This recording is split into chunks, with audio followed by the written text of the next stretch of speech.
கொண்டாடுகிறது செலுத்தி தேவனை கத்தரதாமே இந்த 4வது மாதத்தின் 3ஆம் வாரத்திலே சன்னிதானத்தில் அவசர வேளையில் கூடி இந்த மனுஷனாலை ஆராதிக்க தொழுதுகளை தேவன் நடுவில் இறக்க மாறாட்டின என்று செலுத்துகிறேன். தேவன் அறிவிக்கப்பட்ட வார்த்தைகளை நாம் வாசித்து கடன் சொல்வோம். பிரசங்கி புத்தகம் 12ஆம் அதிகாரம் 13-14 வசனங்களே வாசிக்கலாம்.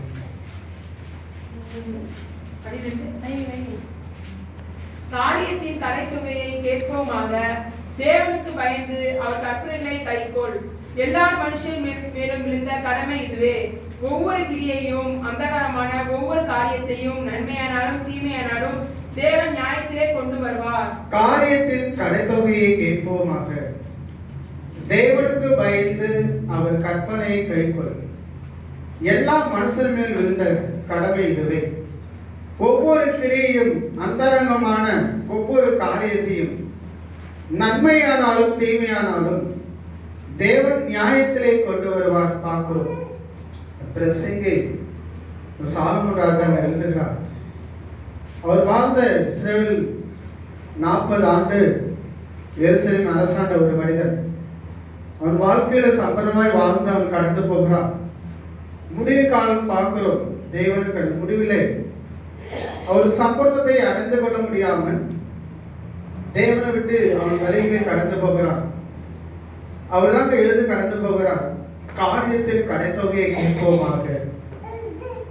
தேவனுக்கு நாம் பயப்படுவர்களாய் காணப்பட வேண்டும். அவர் கற்பனையை நாம் கைக்கொள்ள வேண்டும். அது எல்லா மனிதன் மேல் விழுந்த கடமையா இருக்கிறது. நாம் ஒவ்வொரு மனிதனும் எதற்காக இந்த பூமியிலும் தேவனை நாம் ஆராதிக்க வேண்டும். தேவனை தொழுது கொள்ள வேண்டும்.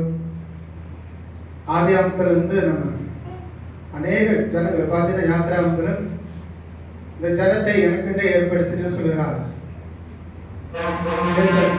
துதிய சொல்லுவார். தேவனுக்கு பயந்துதான் இந்த பூமியிலே மனுக்குலம் தேவனை ஆராதிக்க வேண்டும். அதுதான் தேவன் நியமனம். அதை விட்டுட்டு தேவனை ஆராதிக்க அந்த வார்த்தைகளை மீறி கடந்து போனாலே ஒரு நியாயத்திற்குள்ளாக கடந்து போகிறார் பார்க்கிறோம். அது காணப்படாமதான் அவர் சொல்லுற தேவனுக்கு நாம் பயந்து காணப்பட வேண்டும். அப்படி காணப்படும் போது ஒவ்வொரு சொல்லுகிறார் நன்மையான இந்த காரியத்தையும் ஒரு நியாயத்திற்குள்ளே கொண்டு போவார்கள். அந்த நியாயாதிபதி அங்க என்ன பண்ண நியாயம் விசாரித்து நன்மையானாலும் தீமையானாலும் மறைவானது கிடையாது.